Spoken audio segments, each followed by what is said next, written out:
la conoce perfectamente, gran colaboradora de este espacio, la asesora en políticas públicas de la UNAM, a la queridísima Renata Turrent. Le pido al equipo que nos grabe. Renata, ¿cómo estás? Bienvenida. Hola, querido Toño. Muy bien, muchísimas gracias. Una disculpa primero que nada porque me agarró en la calle y ya no me dio tiempo de regresar, entonces estoy aquí a la mitad de todo, pero aquí puntual contigo y con todo el auditorio, muy contenta de estar con la familia sin censura. Al contrario, más que felices que te conectes con nosotros desde cualquier parte, en cualquier lugar, en cualquier momento, eso es lo más importante.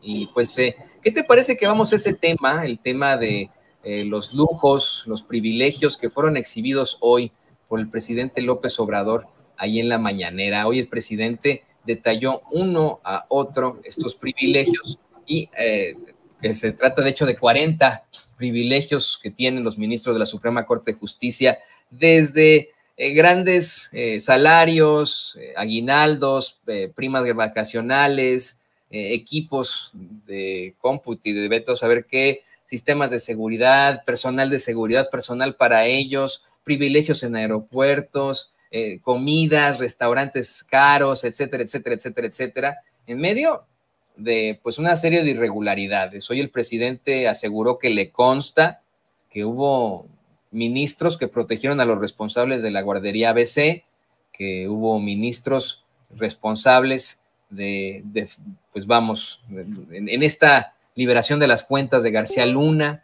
¿no? Entonces, hay mucho que hablar de esto, querida Renata. Por supuesto. Bueno, yo creo que es muy interesante este planteamiento que hace el presidente sobre empezar a cuestionar a la sociedad mexicana en general. ¿Por qué un grupo de funcionarios públicos se les permite, en primer lugar, desde un punto de vista incluso ético, ganar 500,000 pesos al mes más todos los privilegios que tú ya mencionabas? Y en segundo lugar, ¿por qué es ético también violar la Constitución, ¿no? Recordar y recordar y recordar que se reformó la Constitución para que nadie pueda ganar más que el presidente. Y estos funcionarios están violando la Constitución a pesar de que tendrían que ser los que en teoría protegen la Constitución. Vaya, echaron abajo toda una ley, se sobrepasaron, desde mi humilde opinión, sus atributos en la división de poderes al anular una ley por cuestiones de procedimiento, pero en el caso de algo que explícitamente dice la Constitución y que ellos tendrían que estar tratando de salvaguardar la Constitución, que se cumpla la Constitución, ahí no les importa. Es muy curioso por decirlo de manera azucarada.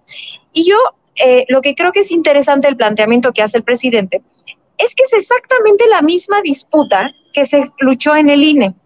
Los mismos privilegios, parte de la reforma que se planteó al sistema electoral mexicano, atravesaba justamente esta cuestión de los grandes salarios y los grandes privilegios. Entonces, yo me acuerdo que cuando salían a la marcha Yo Defiendo al INE, etcétera, yo decía, bueno, la gente que va a defender, supuestamente a defender al INE, en realidad es que está yendo a defender, por supuesto, los privilegios, etcétera, pero es una disputa política, incluso partidista. Toda esta gente que está ahí, que hoy se está disfrazando del INE, como si fueran ciudadanos, en realidad abajo de su playera rosa traen la playera del PRI o del PAN, lo sabemos muy bien.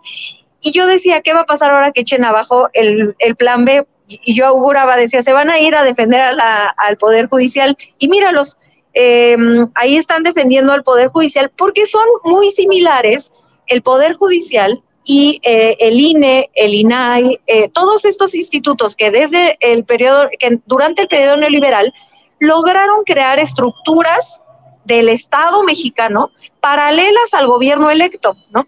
Entonces, lo que decía el presidente el Poder Ejecutivo lo elige el pueblo, el Poder Legislativo lo elige el pueblo, el Poder Judicial es el único poder que no lo elige el pueblo, y han logrado enquistar a la derecha y a los cuadros más corruptos de nuestra política en el Poder Judicial, de la misma forma en la que lo han hecho, por ejemplo, en algunos puestos en Estados Unidos. Esta fue una de las estrategias importantes de Donald Trump, de ir metiendo jueces muy conservadores a lo largo y ancho del país, y de esa forma ir construyendo poder post-Trump, incluso cuando Trump ya no estuviera ahí.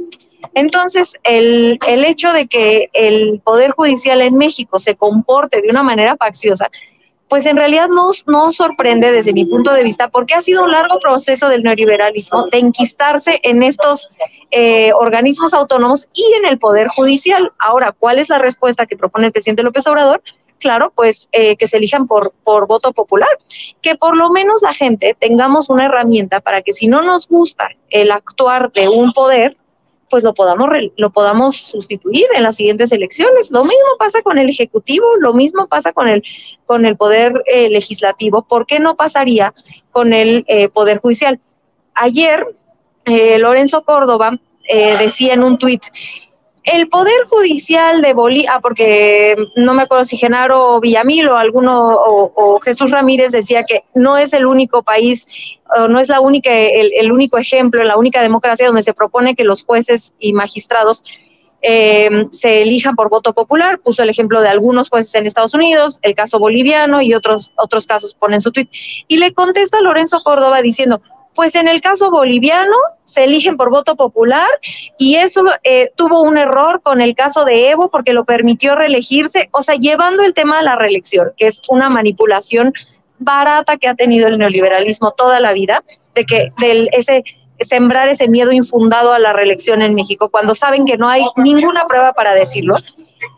Y es una falla en la lógica básica, ¿no?, del exfuncionario, que es decir, porque un caso, aceptando sin conceder que el caso boliviano o el caso de Evo Morales de la reelección tuvo todo que ver con el Poder Judicial, y etcétera, aceptando sin conceder, incluso decir que por un caso que no te gusta, entonces la política pública no funciona, esa es una falacia, porque también hay casos que no han funcionado el caso mexicano, empezando por el caso mexicano, de poderes judiciales donde no los elige directamente el pueblo y que tampoco funcionan. Entonces, ahora sí que una golondrina no hace verano, y decir que un caso no funcionó de un lado o del otro no significa que se puede descalificar una política pública o una propuesta de reforma.